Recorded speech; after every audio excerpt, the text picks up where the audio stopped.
speak a few words on Dr. APJ Abdul Kalam. Dr. APJ Abdul Kalam was a great Indian scientist. He was born on 15th October 1931 in Rameswaram, Tamil Nadu. His full name was Abul Pakir Jainul Abdin Abdul Kalam. He served as a scientist and science administrator at the Defense Research and Development Organization DRDO. He became 11th President of India. Dr. Kalam is also known as the Missile Man of India.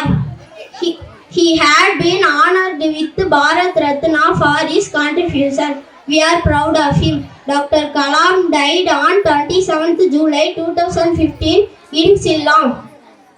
Dr. APJ Abdul Kalam, a missile man, a government advisor, a people's president and political leader, is really inspiring all of you. Thank you.